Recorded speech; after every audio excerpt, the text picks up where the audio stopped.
तर नवी मुंबई पालिकेत सभागृह नेत्याविरोधात शिवसेना आक्रमक झाले। सभागृह नेते सागर नाईकांविरोधात शिवसेना आक्रमक झाले। ठेकेदाराकडून मर्सिडीज घेतल्याचा आरोप करत निषेध करण्यात आला। शिवसेनेविरोधात भाजप न्यायालयात जाणार आहे। विरोधकांचे आरोप बिनबुडाचे असल्याचं सागर नाईक यांनी म्हटलं।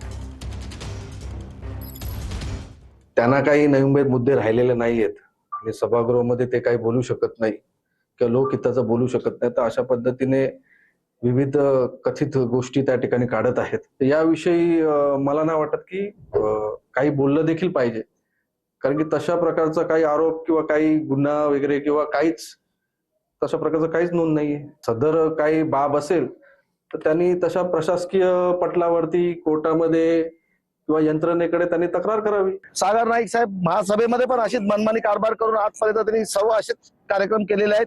त्यांच्यामुळे भारतीय जनता पार्टीचं देखील नाव खराब होत आहे। ह्या लोकांना कसली काही पडलेली नाही, फक्त भ्रष्टाचार करायचा, बाहेर येऊन बोलायचं माझे हात स्वच्छ आहेत, आमच्या घरातले सर्व स्वच्छ आहेत आणि आता पुरावा दिला ना तर घ्या त्यांचा राजीनामा। त्यांनी राजीनामा दिला पाहिजे। तर राज्यामध्ये ड्रग्ज येतात कुठून हे पोलिसांना माहिती नसेल का? अमित ठाकरेंनी हा सवाल केला। पोलिसांना 24 तासांची सूट द्या, ड्रग्ज फ्री महाराष्ट्र मिळेल असं देखील अमित ठाकरेंनी म्हटलं।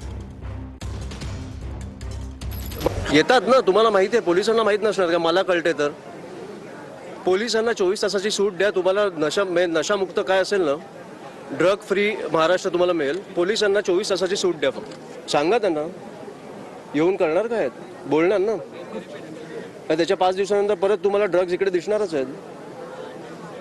ह्या वायफळ भाषणांमुळे ना काही नाही होत। मला वाटतं तुम्ही आता ग्राउंडवर येऊन काम करायला पाहिजे।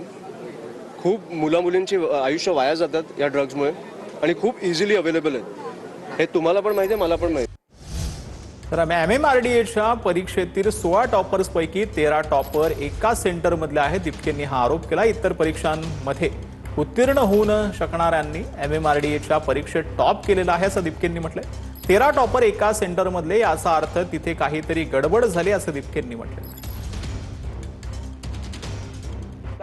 जे लोक दुसऱ्या कुठल्याही परीक्षेत पास होत नाहीये किंवा ते 100चा आकडा पार करू शकत नाहीये, ते MMRDAच्या JEEच्या रिक्रुटमेंटच्या परीक्षेत टॉपर बनलेत। आणि याच्यापेक्षा मोठी धक्कादायक गोष्ट म्हणजे 16 टॉपर पैकी 13 टॉपर्स एका सेंटरवरचे, ही त्याची लिस्ट आहे। 16 सेंटर पैकी जर 13 टॉपर्स एका सेंटरवर आहे, याचा अर्थ आहे की याचा अर्थ असा आहे की जे जास्त अभ्यास करतात त्यांना ते सेंटर भेटतं असं तर नाहीये का? या सेंटरवर भेटल्यावर कुठली तुमच्यावर सरस्वती हे होती आणि लगेच तुम्ही एकदम हुशार होऊन जातात असं तर नसेल। 16 पैकी 13 टॉपर जर एका सेंटरवरचे आहेत, तर याचा अर्थ त्या सेंटरवर काही ना काहीतरी गडबड झालेली आहे, काही ना काहीतरी सेटिंग